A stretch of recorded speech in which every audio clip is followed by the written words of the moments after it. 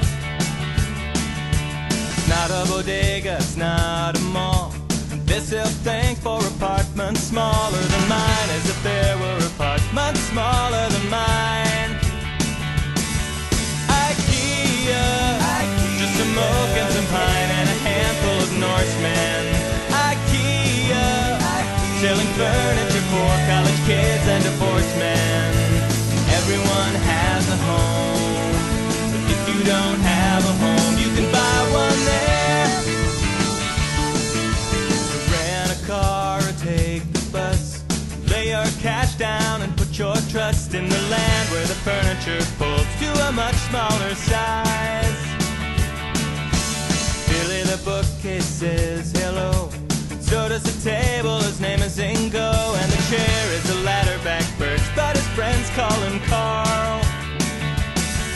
IKEA, just some oak and some pine and a handful of Norsemen. IKEA, selling furniture for college kids and divorced men. Everyone has a home, but if you don't have a home, you can buy one there. IKEA, plywood, brushed steel. IKEA, meatballs tasty. IKEA, Allen wrenches. All about the freak, all about for me.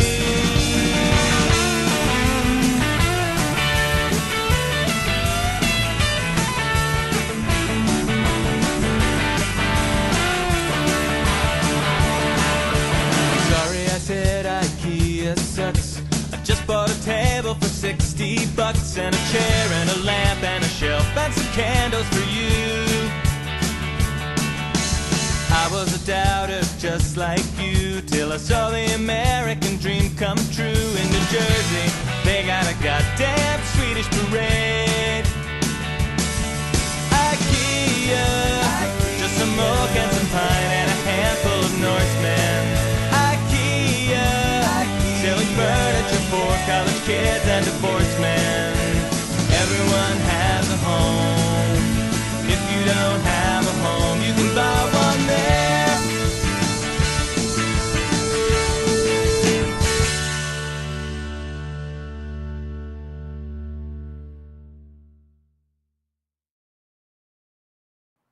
All right, we are back, and I would like to welcome our guest tonight, Ray Jameson, otherwise known as DM Ray. Welcome aboard.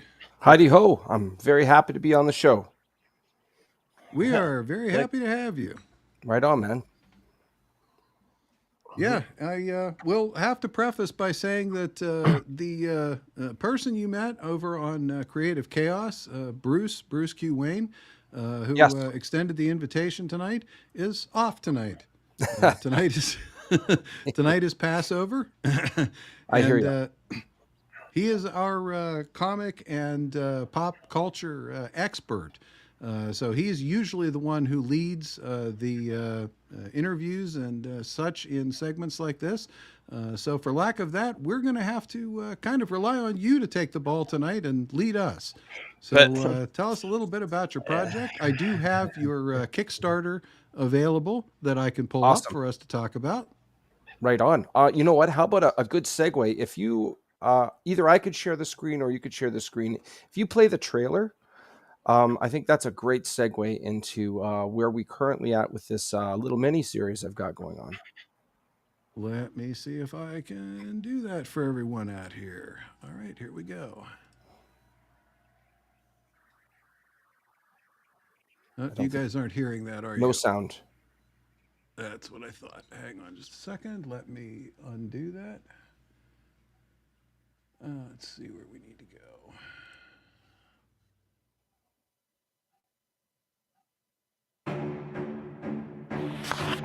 After Jazgo and myself received a surprise visit from Dunnan and Madrakas, we were able to help the local guards stave off the beginnings of an undead outbreak. I recognize one of the fallen creatures to be an addict to the local drug, weave. After following a lead, the four of us were able to track down a group of bandits transporting the drug. Fortunately, we were able to control the situation, and Dunnan has a gift with aligning perspectives. You get to choose which of my friends here you are going to speak to. If not, I'll pick for you. We had no idea that this was the beginning of a very long night.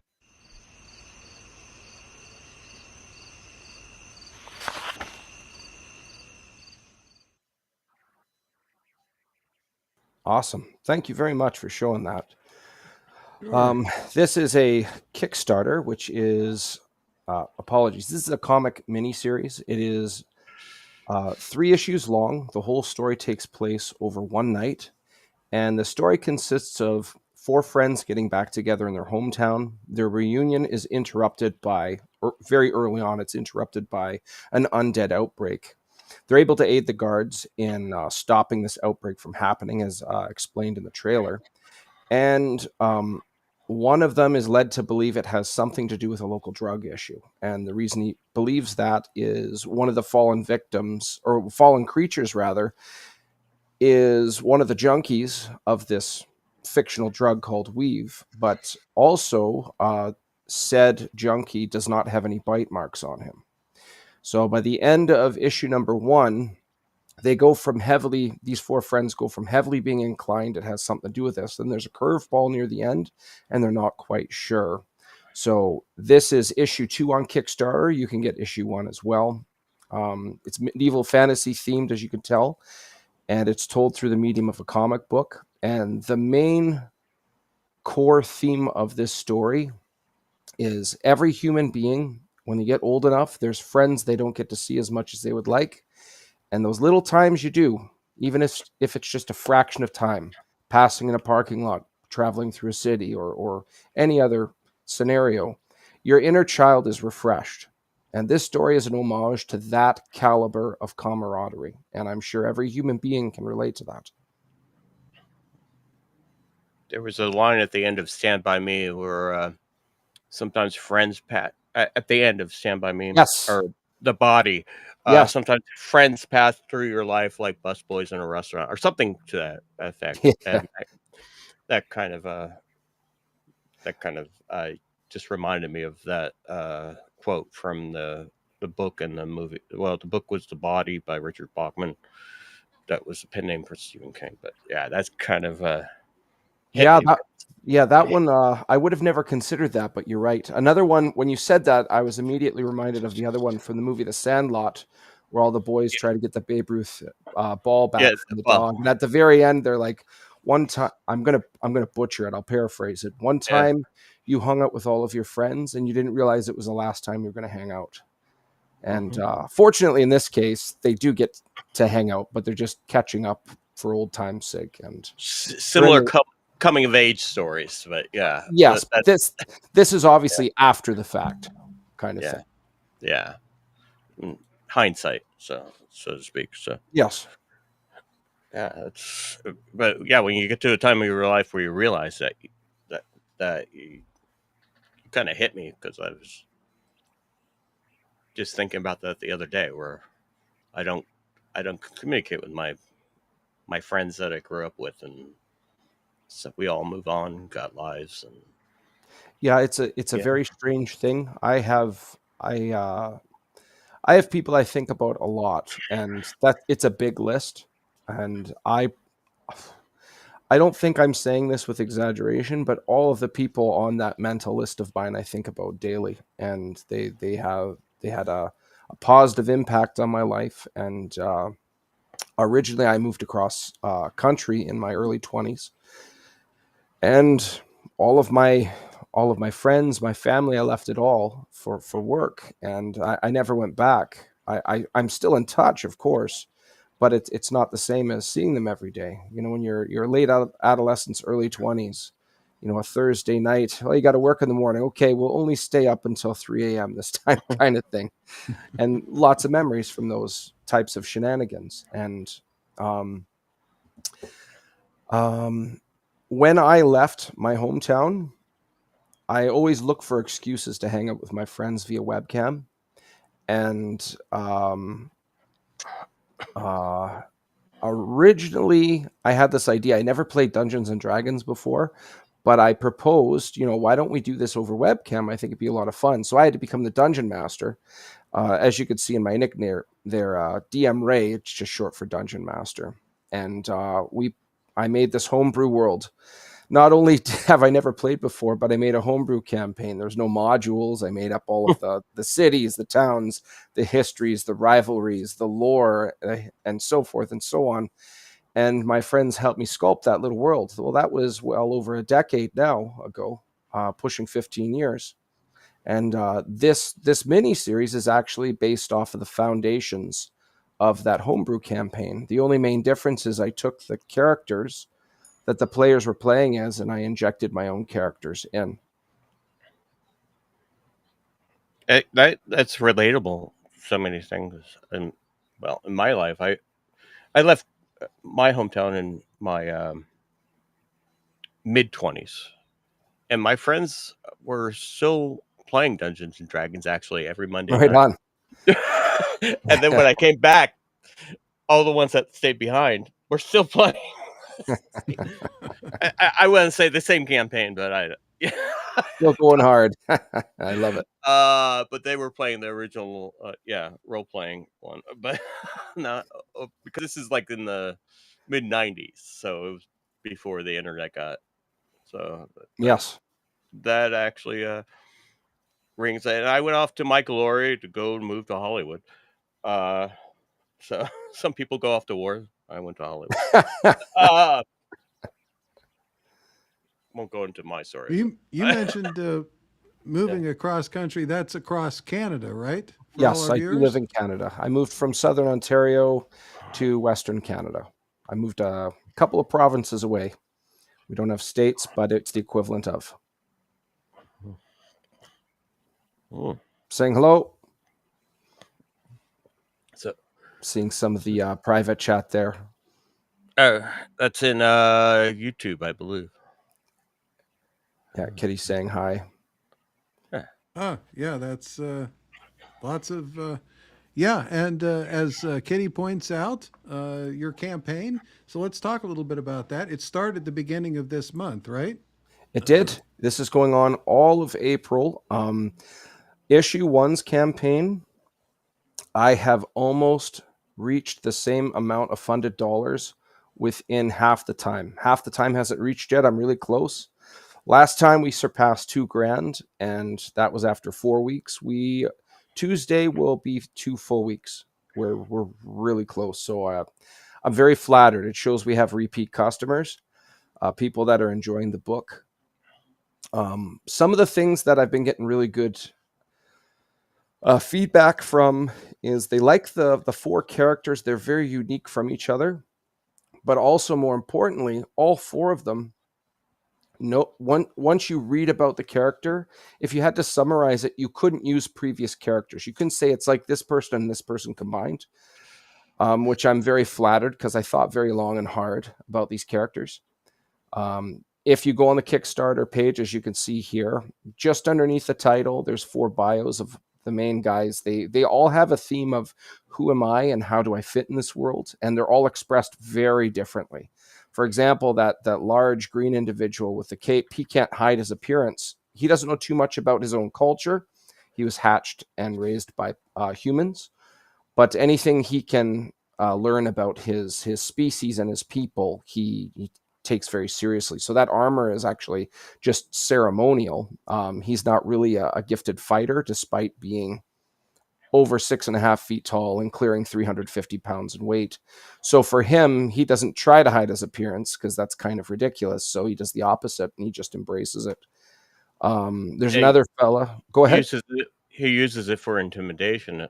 Apparently, like even if he fights clumsy, he could. Yeah. He swings the blade hard, not well. You definitely don't want to be on the party end of a blade if he's swinging it, but that doesn't mean he can make a true clean strike. He's not good at parrying or proper footwork or being a technical swordsman. He just has a sword, and there's a whole story behind that. It isn't really does that confuses the enemy sometimes because they're expecting they're Yes, well, expecting yeah, yeah, well, that's for him, a lot of people look at him and think he's a soldier or a seasoned mercenary or something like that. But actually, the scariest thing about him is actually his intelligence. He's an amateur mage. He hasn't had the opportunity to study deeply into the arcane, but he could do some pretty cool stuff. Out of the two bios you could see there, the one on the bottom, that's a blue-skinned elf. He is, in a lot of respects, in regards to who am I and how do I fit in this world, he's the opposite. He can actually hide his appearance. He disguises himself as a human. His species of elves, they're blue-skinned from excessive silver exposure. They're vilified. They're the kind of stuff that kids make scary bedtime stories over. And he would be killed on sight if he were seen. He's actually the representative of a noble in a town called Ivywood, where this story takes place. And if his identity was ever compromised, ironically, he'd probably be killed on sight. He dances really close to danger there. And the other two, the one at the bottom of Dracus I've already described, but the fella on the top of your screen there, he's a half dwarf, a half gnome, named Dunanini. He has a hard time fitting in with either culture, but he draws from both bloodlines. And much like how his gnomish mother can create, or rather have an arcane influence on nature, he has kind of like a muddled version of that. Instead of on nature, it's over like metals and crystalline structures. He doesn't know anybody else who's ever had these abilities, and to the best of his knowledge, he's concluding that he gets it from a combination of both bloodlines, kind of like adding something to a drink. It's a different drink, if that makes sense, kind of thing. Well, yeah, you put something else in the recipe, but kind of Comes out reminds me of something else. as the Cher song Half Breed, but Yeah. sorry, And then that's just maybe unrelated. I get you. Well, anyways, one of the coolest things about Dunnan that he's created is this telescope that slings over his shoulder. Can actually, because he can influence like crystals and glass and raw alloys, he's able to rig a telescope that can like blast raw arcana out of it, which is kind of really neat. It's synced up with his goggles. His nerdy goggles have to be on his face in order for it to work. And then the last fella is a dwarf. His people moved out of the mountain range and decided to live. I think it's that one right there. That's Sarlacc Swamp Treasure. He's raised by dwarves that wanted to farm. They left the mining land for better means of survival in regards to like having food to eat. And as stubborn dwarves tend to go, they decided to farm in the middle of a swampland. And one of the cool byproducts of this is they've developed a good way of life in regards to tracking and pacifying things that go bump in the night. Now he's very devoted to something that's referred to as the divine in this story. He's not one for like stuffing his beliefs down anybody's throat. But with that said, he wanted to be a good example. He felt compelled to move into the city of Ivywood, build a humble church, and do well by those less fortunate than him. So in his respect, he lives in a city that's predominantly human with a little bit of orc in it, and there's not many people like him. So he out of all four characters, he's the most balanced in regards to shrugging off mild offenses and doing right by people regardless. Because he feels very convicted on doing right by the city, there's times where he's feeding the homeless. There's other times where he's outside of the city wearing more of his outer equipment for being out in the wild. Maybe there's not mercenaries, people that are selling goods are coming into the city. Well, any mercantile area that is getting cut off, he'll be one of the ones most likely to go out and track and identify what this problem is. So he has kind of he can definitely hold his own, but he is the most out of everybody inclined not to have to prove himself, kind of thing, which is a really cool mix. He's basically a holy wild man of the woods, kind of thing.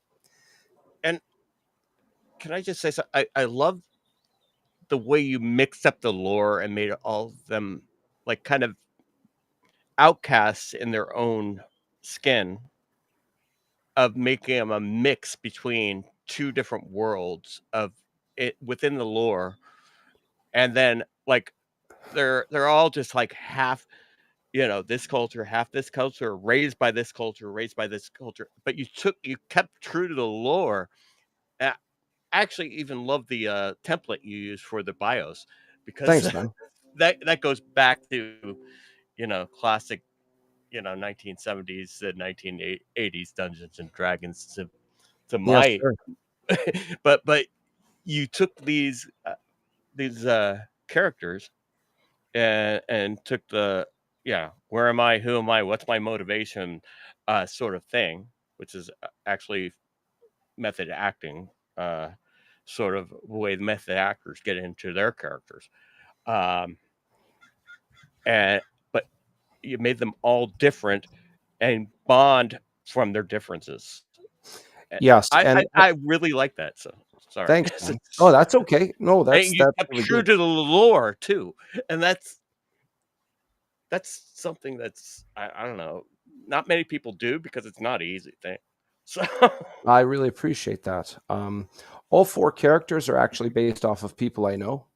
So, in regards to reverse engineering the characters to fit the lore, I had a lot to draw from, if that makes sense. Another cool thing, um, the best the the best place to draw from is your own personal experience.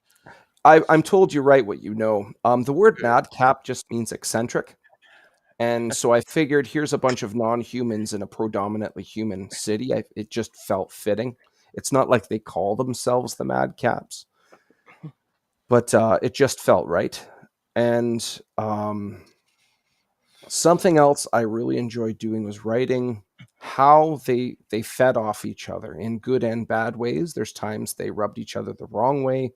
There's times where they're actually able to work in tandem with each other without even speaking. Like in the first issue, there's a cool scene where they have to interrogate somebody.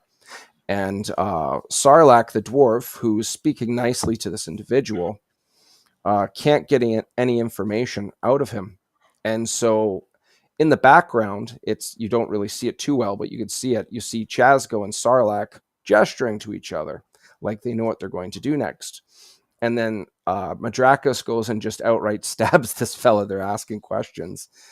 And he starts threatening him, saying, "Death is a privilege you won't be getting today." I'm paraphrasing that part, but Jazgo walks up and he looks like a human. He says, "Hey, hey, hey!" And right away, there's an established good cop, bad cop. Here's this nice dwarf. Then Madrakis, this large, scaly-looking individual. And then Chazgo says, "You can speak to our dwarven friend here." And then he turns off his appearance and says, "Or you can speak to me." And he just loses his cool. Oh my goodness! And he's just like, "I'll speak to the dwarf. I'll speak to the dwarf," which is really funny because I did a bait and switch because bad cop was actually Chazgo and not Madrakis, the big scaly individual. Yeah, I really, really enjoyed extrapolating on their synergy. And again, like I said, how they rub each other the wrong way. That was very enjoyable for me. Which is like any family or even any group that grew up close to one another, even if Yes. they aren't family. Yeah. It's like a neighborhood of yeah, friends even family. Yeah. Just yeah, Yes, sir. that's no, it's brilliant when people do that, and because it actually draws in the audience, because everybody has that inside them, and you can relate to all that. And then the fact that you took the Dungeons and Dragons lore and then brought it in there, and then so that's another thing that brings people in, because Dungeons and Dragons, when I was a kid, it brought like people from all different walks of life into and being the same. I think what was that? Stranger Things told that Yes. story where all these kids from different walks of life found a bond in this lore of Dungeons and Dragons, Yes. and that's and Tolkien, even though Tolkien and Dungeons and Dragons people, the lawyers didn't get along anyway, but Yeah, there's a lot of yeah, crossover and influence on each yeah. other.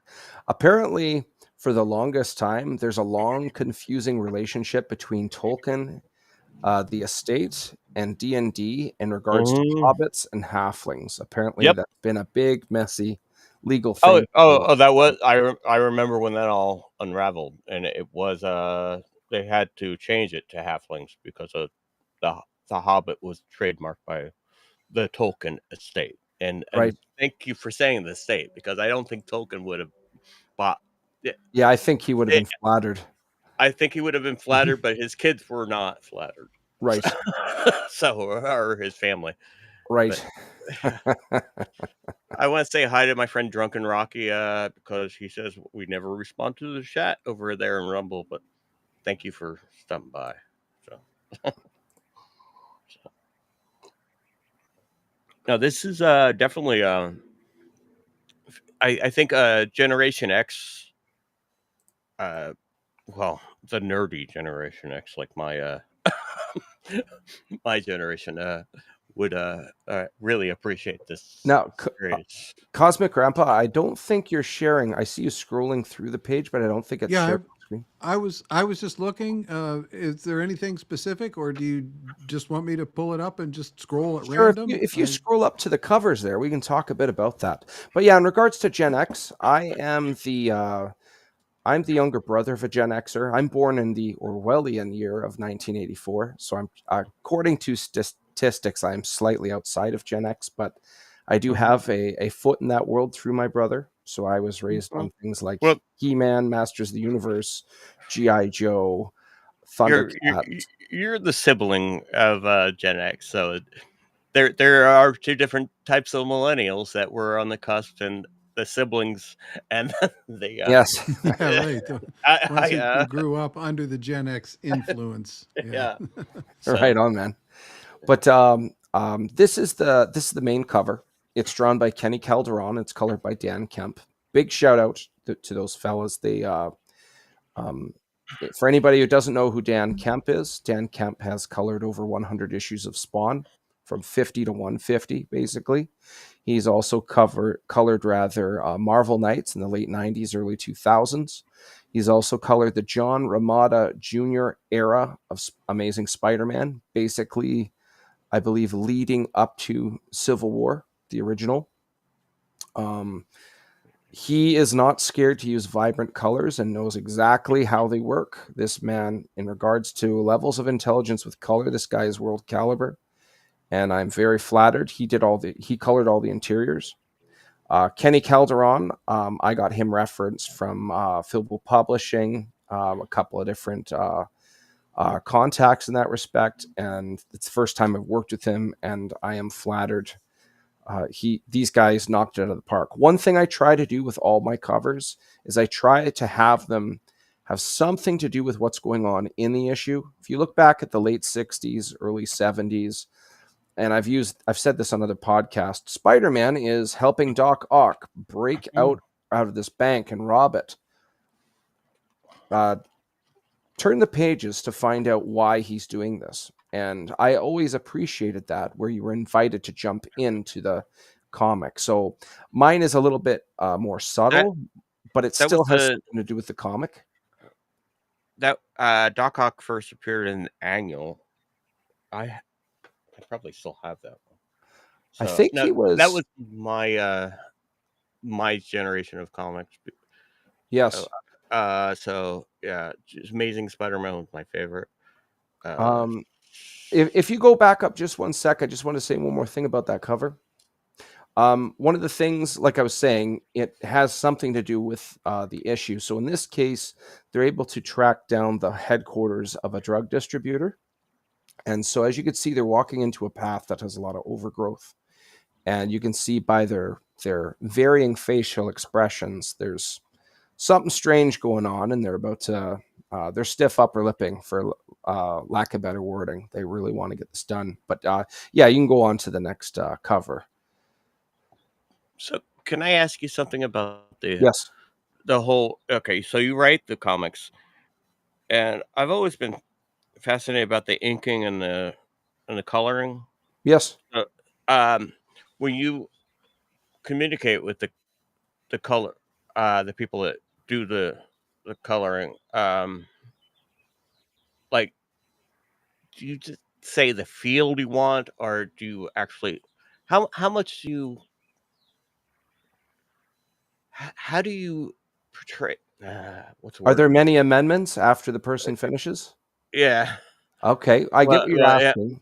So yeah, what I'll do for the main characters is I'll, with my own free hand, color them up and say they roughly should be, their color scheme should look like this for the first time around. So first issue, obviously there was, I shouldn't say challenges, but there's more work up front to make sure, no pun intended, but we're on the same page.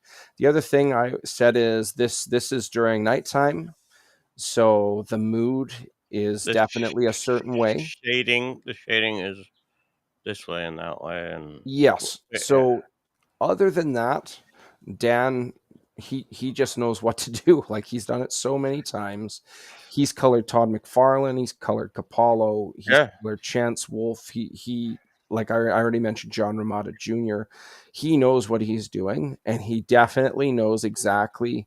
Like, he told me he bases all of his color off of light, not color, which I can't wrap my mind around. I don't get it, but he obviously does, and he knows. Well, that's the shading and the camera angle Yes. And and then a lot of stuff to do with that. I've worked in print for a while, but yeah, so I I hear understand you. that. So And that's then cool. this issue here, or this cover here, variant cover, is drawn by Jay Sloan. This is Chazgo in his actual form. The first time you see this pet is in this issue. Its name is Emix. It's a three-eyed albino raven. And I really, thanks, man. I appreciate it. I can't control if I'm a good writer or not. This is my first time writing a comic, but I did pull in what I felt was talent worthy of the industry. And I want to make sure when people look at this, they definitely feel like they're getting their money's worth. It's up to the reader to decide if I'm decent or not, but everybody else that's attached to this in regards to all the visual, they're well established, and I'm happy to have them on. For example, Jay Sloan did all the pencil and ink of this. The body language of Chazgo, it's like he was vague, but on purpose. You don't know if he's sad. You don't know if he feels lonely. You don't know if he's just having a smoke break on day shift, sitting on a milk crate outside. And to take away from that loneliness or solitude, there's his pet sitting on his shoulder, keeping him company. And then Dan's brother, Dave Kemp, colored it all in. I didn't give him much color to work with, but the man knocked it out of the park. Like, I knew he would do well. I was still surprised. Like, it's just such a good job. But Wow. a lot of, I'll talk more about that one later because it will come up. This one's drawn by Russ Leach in the UK. You could check out his book right now, The Atlantean. Issue 2 just funded on Kickstarter. It's basically the story of Kull, which is one of the stories which inspired barbarian stories such as Conan the Barbarian and various others. But he drew this one of Dunanini. You can see his telescope going off. Much like many other artists that are good, Russ did a good job drawing the eye towards the center. And then Dave Kemp, who colored this one, added to that effect by downplaying the color on the Horde and putting the focus that much more on Dunnan. I love the lens flare from the telescope blasting, but all the more, it actually, and I like that it does this, it takes attention off of Dunnan's free hand with his hammer in his hand, because it's actually removing the jaw of a zombie, and you don't really notice it. But the longer you look at this picture, the more little details that come out. It's like after you find Waldo on a Where's Waldo book, and you look at the rest of the picture, there's all this awesome going on. And this definitely has kind of the same thing going And on here. and this is one thing AI can't do. I've noticed that. You're right, because after you notice one little detail, it draws your eye to all the other details in the picture. Yes. But AI can't not do that. AI Yeah. does not do that, and this is so classic. And One Yeah. of the things about AI is it's a trend right now. It's of Mhm. course going to keep on improving, but AI is no different than the music trend of like scratch pads in the 80s. Everybody used scratch pads. Well, it it spiked and then it settled down. Dubsteps, the better part of 10 to 15 years back. That was another thing. Everybody used dubsteps in music. Well, it spiked and then it settled down and it's used a moderate amount. This AI art thing, I mean, yeah, it spikes right now. It's going to settle down regardless of how good it gets. But I'm telling you It right now, yeah. nothing will surpass the human hand. The human hand, it's not just the perfections and the cool things it does, it's also the flaws that make the art amazing. All the You are little wisp, correct. the little lines, AI just can't it can't replicate that. And there's a place for it, but it ain't on my comic. That's all I got to say about that. No, you are correct with that. I've been messing around with AI music lately, and I've noticed the same thing where I'm trying to mellow it out. Yeah, yeah. And here we have Madrakis, Darthual. He is drawn by Rod Ramos Rodolfo and also colored by Dan Kemp. This man, the combo of these two is just beautiful. In the story, you will see Madrakis actually using his arcane ability to rip Earth upward. And I took that section of the script, I sent it to Rod, and he drew this for me. So I said, just show Madrakis doing the thing. Don't show everything else that's going around for spoiler reasons. But this happens in the story, and it's really, really awesome. One of the coolest things about Madrakis, which I haven't really spoken about too much yet, is he can um, he descends from a creature that lives out in the ocean called the Great Storm Worm, rather, which is essentially this large kaiju-esque electric eel. And one of the cool byproducts of him is in his gizzard, he can store up lightning and vomit it out.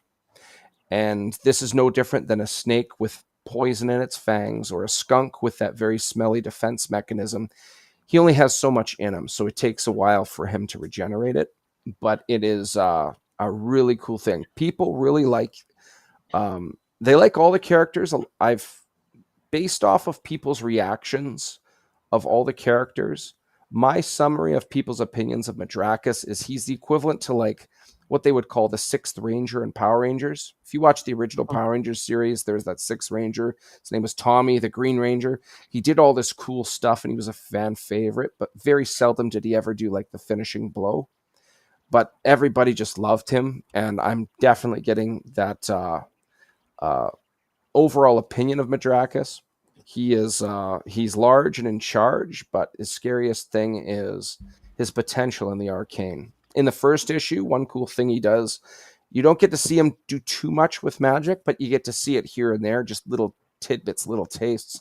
He actually catches a zombie by the throat, and then while holding it, sets its head on fire and casts it aside, saying, "Less mess this way." But there's a lot of really cool moments with that with Madrakis. So, is he like related to the Midgard serpent from Nordic lore? Or? You know what? That's a good Uh, question. I've never that considered that. One thing I try really Loki's hard, child or whatever that was. I Yeah, try really hard not to dip into anything. I know like Norse lore is not um, intellectual property. I know it's open, but I try to stick away from things that have been done before. And yeah. no disrespect at anybody that tries anything, but like if they want to do some new take on Odin or something, all the power to them. I'm sure it's going to be great. I didn't want to compete with the people that have such ambitions. I wanted to do its own thing. So a lot of people were like, is this a dragonborn? Well, no, it's more like a snake, Uh, an eel. It's this yeah. own little thing, and there's not too many of them around. And he's Mar- Marvel's already overdone the Nordic lore anyway. that's true. But Yeah, that's I mean, they've pretty much have a chokehold on it. Not that anybody else can't try stuff, but you think Thor, you're thinking like Chris Hemsworth and the Avengers and the rest of what goes with that, of course. So in this case, Madrakis is his own thing. He is a large snake man, essentially, a large eel man, if you will, that can like vomit lightning and cast some cool spells, including moving earth and touching things and setting them on fire. And he has a sword there, which isn't explained too much as of yet. It's called Urus. It is it has a whole story behind it, but it hasn't been anything that's shown up late or anything that's been revealed. So I can't really say anything more about that blade. No, don't do any spoiler alerts. I don't want to hear The, any. the only thing I can say about it is it's a very unique alloy. Dunn and Eni, the little half dwarf, actually made it. It's actually crafted from various different elements, including in there is obsidian and silver. Oh. But there's a bunch of other stuff going on. There's a whole reason that he made that blade, and that is a story for another time. Well, silver is actually a natural antibiotic. So, yeah. So that's cool that you put silver in there. Yeah, the periodic table of elements. Silver is Ag, I believe. And Yeah. one Yeah. of the coolest things I like about silver, all atoms, they bond with their, not to get extra nerdy here, but their outs, they have a bunch of different electron shells where all the electrons orbit around. That outside shell is the only thing that an atom can bond with, and it needs electrons, so they share electrons. But silver only has one electron on the outside. One of the Correct. things that the reason that makes silver so cool in regards to resistance is once it's bonded with something, it's completely resistant to bonding with anything else. So if you combine silver with something, that something becomes highly resistant to corrosion or oxidization. There's a whole reason that lore like werewolves and vampires, like they're allergic to silver, because between that and garlic, you can't get sick and nothing can like rust. It's a Correct. whole thing Yeah. behind that. It's really, Well, really fascinating stuff. garlic is also a anti-flea, and fleas are what. But let's not get too nerdy. Too. Not that don't appreciate it because I love this stuff, but Yes. the chat sometimes actually gets lost when I when I digress too much into the nerd stuff. But so Right on. Yes, I, sir. I love that it's a silver alloy, though. I do. I appreciate that, and I understand that. So that's Yes. Silver also being the most electrically conductive Mhm. element. Yes, that's right. That's very true. This last image is a bit more abstract, and shout out to Jenna Stark from New York. She drew this for me, and Dave Kemp colored it. This happens in the story. There is a book that is found, and it's a critical part of the story. And um, Sarlacc, who does have some devotion to a higher being, he would never condone a stained glass image like this. Like, he doesn't think he's worthy of such glorification. He would say, save that for the good stuff, essentially, which is why I felt it was fitting to have it. But more importantly, what makes this cover so significant is it's going to be metal foil. I was supposed to come over here and hang out with Norm because of my beard. Yeah, speaking of beards, with Sarlacc the dwarf here, this metal foil image, I think the metal foil is really going to add to that stained glass effect, and I'm really excited about it. If you scroll down a little bit, if you go down, here's the interiors with Victor Medina, Dan Kemp coloring. You see this part in the trailer, of course, where they start questioning these two guys of what's going on with this drug. That's page 1. I do have page 2 underneath it where they go a little bit further into what they're going to do next. And the only other page I have right now, there is action in this story, but it all of it has to do with spoilers, so I can't show too much of the action. But here we have Chazgo. He's actually looking through the eyes of his pet, Emix, and surveying the compound of what they're about to get themselves into. So That's wild. I'm a big fan of Amex. And another compliment I had over this story I've been writing, there's a lot of appreciation that I give every character a chance to shine in some respect. And in one of the things about Chazgo, he's very reserved. He keeps to himself. He's private, secretive, because he's always worried about being exploited. But there's also some really cool hidden stuff he can do. And this bond with this pet he has is a good example of that. So, are you telling us there's got to be a lot of Easter eggs in the origin story? You know I what? love. I haven't thought of origins or anything like that, but you will get a flavor for what's going on with these guys. You've seen all these covers, of course. We have sketch covers for any of the artists. There's a digital catch-up, a physical catch-up. The metal foil cover costs more because the manufacturing takes the cost is higher for obvious reasons. Go ahead, scroll down a bit more. Michael Towson, he's a professional dungeon master. He's also voiced for like Disney, William Shatner, and various others. If you back that specific tier, you will play a one shot with him and myself side by side. I've played with this guy, I believe, 3 times now, and every time I've got my money's worth. In regards to the price, people say, well, why specifically that much money? I actually lose $1 with that tier. All of the money goes towards him, but once Kickstarter gets its cut, taxes, etc., I actually lose $1 on all the 6 people that can buy into this tier. So I'm just doing it because I'm grateful this guy is available. I'm a big fan of D&D. I like giving back to that community. This isn't just a comic, of course, but also he voiced Donanini in the trailer up top, who was questioning the fellas at the end, which you see in page 1. And underneath, there are different combinations if you want more than one cover. A lot of the combos, they don't include the metal foil cover for obvious reasons. There's the enthusiast tier there, which is by one comic, depending on one of the 4 regular covers. And there's T-shirts, which you'll see later down, but there's different varying art you can pick from. You can get all 5 covers. You can get the Fireside one. If you scroll up for a second, scroll up You right have a there. map? Okay. Yes, I do. I'm Scroll a down geek right for there.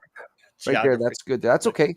There's the Fireside combo. It's 1 comic cover and 1 blanket of choice. We're calling them plush tapestries because they would look really, really cool hanging up on your wall. But being us Canadians, you know what? It's actually the city I live in, we call it Winterpeg. And believe it or not, it's supposed to snow tomorrow. We've almost lost all of our snow, but every once in a while, and April always has like some surprise snow that melts in a day. But us Canadians love our blankets, of course. But you go down a little bit more, there's the ultimate tier. We've already had 1 person back the ultimate tier, which is awesome. And these are all the different add-ons you can get. There's a map. If you pause right there, that poster there, many people wanted that Chasgo cover to be metal foil. I didn't want to take away from the stained glass cover of Sarlacc, so a happy medium is you can get that poster as a poster rather with like Virgin without the label on it, and it reeks of poster to me. Like it's comic print size, but that's a beautiful work of art. Underneath there's bookmarks. And underneath that, there's also an RPG character sheet where you can get all 4 characters on their own character sheet, which is off of Dungeons & Dragons 5th edition. And they're all level 5. So it's loosely based off of the characters in the comic, but they're made to fit the 5e lore. Underneath that, you can see some T-shirt options. Those T-shirts, you get to pick your shirt size, you get to pick your color of your T-shirt, and you get to pick one of those 4 pieces of art. They all range from issue 1 and 2. There's a little bit better of a look underneath of the plush tapestries or blankets, and there's varying different art. If you guys ever play Shinobi for the NES? Back in the day, well, that center middle image there is painted by the same guy that painted that cartridge art. His name is John Zalesnik, and again, that's not digital; that's hand painted. It's you can have that hanging on your wall, large and in charge of Madrakis as he's knocking over some barrels and running right at you. It's a statement and a half. And underneath that, we have our stretch goals. The first one we've unlocked already, which is it's a humble one to begin. We have a die cut corner sticker, and that's based off of the first image. The second stretch goal we are within striking distance of. You can see there, when we hit $2,000, we'll tell you what it is. 3,000 is hidden as well. If we get 4,500, we're going to show a black and white cover reveal of issue number 3 at the back of issue number 2. so you know what you're going to be getting yourself into as you keep going on this story. Issue 3 being the final one, of course. This is just a mini series. I just want to get this story out of my system. It's not my day job, but I really, really want to do this thing. And then, of course, there's credits to all the interior artists, myself as the writer, Victor Medina, of course. We have Dan Kemp, Micah Myers, who's doing all the fabulous lettering. And then, of course, my publisher, Philip Russert of Philbo Publishing. All of these guys have done tremendous work for me, and I'm very, very grateful for all of them. I take it that's where Philbo Publishing comes from, is Philip? Yeah, according to him, his wife used to make fun of his big, hairy feet and would compare him to Bilbo Baggins, so they call him Philbo. Philbo. Yeah. Well, it works. Yes, sir. All right, we got a cookie Very back. cool. Hold on. Delia, I believe, gave us a cookie. Who gave us a cookie back then? I just want to shout out to people that donated. It was D-Daled. D-Daled. Sorry. All right, so yeah, I had to scroll back. So, but Indeed. no, Thank you, D-Daled. I love all your stuff, and Thanks, man. the way you just incorporated like a lot of different things and mixed it up, and a lot of generation stuff, the lore of everything. It's really cool. I want to give a big thanks to Jesse Sosa, who just backed, and we're getting really close to backing this thing, or getting it rather to our second stretch goal. Jesse Sosa, I saw in the comments there, he's got his own thing. So yeah, you guys make sure to put Jesse the comments there. Is launching tonight, in fact. Yes. Jesse Super has exciting. a Kickstarter launching. Good So for you, by all Jesse. means, That's really awesome. yeah, get out there. Team May you strike. have as much luck as Ray getting funded quickly. Right on, man. And for the stained glass cover, have you thought about doing like a one sheet? Okay, like a poster one sheet of the light box ones that the theaters use. Have you thought about doing that? You're not the first person to ask. So when this is all done, I know a couple of individuals that have some stained glass window art in their stores, in their businesses. There's a place, shout out to Game Night Games, night spelt with a K, here in Winnipeg. They have some beautiful stained glass. I'm going to be asking them later where they got their work from, because I think it'd be really cool to have that as a stained glass piece. I don't know how big I'd make it, but I think it's just a beautiful work of art, you know. I feel so lucky to have all of this talent just take a chance on me. Like, who am I in the world of comics? I'm just this guy. It's like, hey, you want to do this? Sure. Oh, well, great. I'm flattered. You're imaginative and you've done your research, and you seem to have like a, you know, we mentioned backstory earlier, but you seem to have like kind of a backstory, even if people don't know it. Because I see the backstory even without hearing it. So well, one thing I wanted to do with this story is I definitely wanted to feel like the world existed before, and I wanted to feel like the world existed after. So you'll see a lot of references you might not have full reference to, but it feels like there's a lot of life being lived. It should be no different than if you were a fly on the wall and a group of friends you've never met before are playing cards and they have a conversation. You're going to get the majority of it, but there's certain parts that I have in the story that are vague on purpose. So it feels like, I hate it when the writer writes to the reader, like directly. So bad introductions is a great example. In the first issue, Dunnan and Madrakas are coming back to Ivywood. Well, how do you introduce to the reader who has what names? There's many different creative ways of doing that, but I always hate the lazy ones. For example, you have two brothers that walk into a room and you have no context, and one says to the other, "How are you doing today, brother?" Like, that's just unnatural conversation. but obviously the writer wants the reader to know that they're related. And there's inside jokes that maybe the reader doesn't get. I love the vague. I love it when they put vague inside jokes between two characters that have a history together, and you may not know their history yet, or maybe not at all, but they have inside jokes, and maybe you won't figure out the inside jokes. It doesn't. I love the little Easter eggs, kind of like that. If you do it that way, it has to be subtle enough that it's not jarring.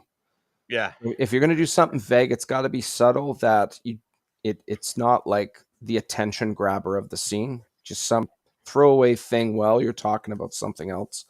That way, the person reading the book doesn't feel like they're missing some type of insider baseball kind of thing. Yeah, but I love that sort of thing because it shows like the relationship between the characters, even if you never figure out. Like, I don't know. I'm just a weirdo. No, I agree with you. I think it's a very important thing that characters need to have depth, and there are many ways to show depth. There's not many ways to do it well, and it's situational. Some things that are a great idea for one story were probably terrible for another. And there's no like kata or science. It's more of an art, like we were saying, to get it to feel natural. Like everyone's different, right?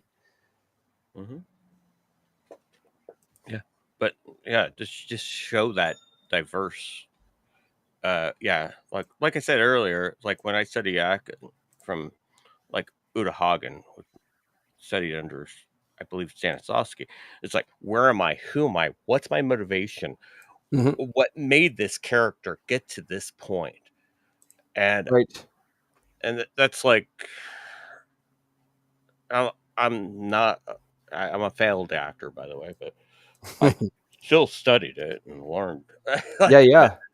Acting, but never went as far as some of my friends. But that's I hear you. Yeah, but what put that character in that situation at that point in time, and a lot of writers don't understand that. It sounds like you've done your research, and I really really like that because I really like stories. I really like I like the analysis of portraying something very well and taking your time. Another compliment I had on my story writing is, to quote my interior artist, Victor Medina, a lot of young bucks coming in that write a story. Everything is just action, action, action. And in my case, I'll do a story where people are talking for a bit. It's relevant conversation. There's a lead up. Yeah, maybe there's some action. And then there's repercussions to after the action, be it some type of discussion or showing something or playing out different repercussions, but it is not specifically focused on action or talking. It's got a range, and I'm very flattered when Victor was explaining that. Another compliment he gave me was he liked how I laid out my script. He found it very easy to work with, which I don't have anything to compare it to. So I took drafting in the 10th grade, and my teacher, he said to me, you have to follow, he calls it the 4 C's. You have to be clear, complete, concise, and correct. And anytime I can communicate anything in writing, I try to follow that and have some type of, this is what we need to do kind of thing. And I took drafting in the 10th grade too. So, nice. But yeah, it was more like the 4 P's. It was like precise. I can't remember actually, but something similar. Yeah. Yeah, it's very similar. Yeah, that's really cool. Oh, it's just enlightening conversation. So, thanks, man. I appreciate it. Very, very interesting, and yeah, a little something different for our audience. which to that point, we are at the end of our usual show. I'd have hustled things out earlier, but Zoso Dude is not on tonight. As I mentioned earlier, he was having some sound issues, as those of you tried to watch his program yesterday know. And I unfortunately did correctly diagnose the problem as the capacitors going out in his mixer board, and he needs a new mixer. So That happens he is after I offline fill. tonight. Yeah, I've had capacitors go out on my mixer, and that happens after 2 beers spilled. If After the yeah, first beer, well, maybe you that can save it, but the second beer, that It's dead in yeah, the water. that will definitely do it. But yeah. actually, if you Google mixers and capacitors, what you will find at the very top of the search results is a plague of cheap Chinese capacitors that made a whole bunch of mixers for about a decade. Very limited lifespan. I'm sure Gotcha. Pile was one of those because I've had Yes, at the least 3 pile is Pile. garbage. Yes, Yeah, yeah, yeah. I've had at least 3 piles that are now piles. been through a lot of that. Yeah. I threw So 3 yeah, piles in the pile. let's go ahead and wrap things up for tonight. And let's start by asking Ray where you want to tell people to look for you. Obviously, I have shared the Kickstarter link in all of the chats, and I'll share it one more That's time great. before the end of the show. Is there Thank you anywhere very else? much. Well, with that said, I'll say the Kickstarter portion first. If you only look me up on one thing, so look up the Madcaps, one word on Kickstarter right now. As of Tuesday, we'll be at the halfway point, and we got a lot of cool things to reveal. And I can't talk about it, and it's torturous. So if you don't want me to go through said torture, back the book. I guarantee you, this is not something that you're going to need 60 years worth of lore to know. You can come into this with an open, fresh mind and just appreciate it for what it is. You will, I guarantee you, by issue number 3, it all pays off. Issue 1 got a lot of great reviews on it. Issue number 2, I think, is even better than the first. Issue number 3 is going to be that much more so. I'm getting a lot of repeat backers from the first issue, which is encouraging. They're obviously liking what I've got to bring. And I got a lot of cool add-ons. I didn't bring a lot of fluff add-ons. Stuff I would personally like, right from the little corner sticker that'd be good on my laptop, all the way up to the plush tapestries, the D&D character sheets, the t-shirts, all of it. Beautiful works of art, and definitely you'll be getting your money's worth. If you want to look me up on social media, you can find me. I'll say the Facebook one first. You can find me as DM Ray. DM is just short for Dungeon Master. You can find the Madcaps page as well on Facebook. You can also find me on Instagram and Twitter as, or I like to call it Twixter, a breed of the two. But you could find me on those two as Raymond the DM. DM Ray was unfortunately taken. But look up the Kickstarter page and look up the trailer and make an opinion for yourself. You'll definitely like it. And I appreciate everybody that's been listening to this. But definitely have a gander, and I guarantee you this is a 3-issue miniseries you'll definitely enjoy. We like to call them graphic novels in Generation X, right? Well, there will be eventually trade paperback, but issue number 3 isn't available yet. But once issue 3 is available, I will definitely be going on the trade paperback route. Philbo Publishing also has a distribution group, so you can probably find it at an LCS near you when the time comes. So I'm super excited about that. Very cool. All right. Well, with that, then we are going to roll out. Norm, did you have anything else you wanted to add? Just cheers, enjoy your beer. Thank you everybody for stopping by. I see a lot of like old friends in the chat, familiar. Lizzie Longtoes is telling you to get over to the poker game after this. Norm, I know. She's been like, okay, I'll play poker tonight. I'll lose to poker to you. She misses my revenue over there. So, yeah. Okay. All right. Well, with that, then, join us next week when we will be celebrating Easter, 420, the end of Passover, and whatever else we can think of. And yeah, we will see you guys all then. Good night, everyone.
Folks, time to call a night.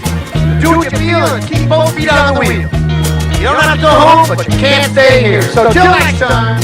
Move 'em on. Hit 'em up. Hit 'em up. Move 'em on. Move 'em on. Hit 'em up. Rawhide. Cut 'em out. Ride 'em in. Ride 'em in. Cut 'em out. Cut 'em out. Ride 'em in.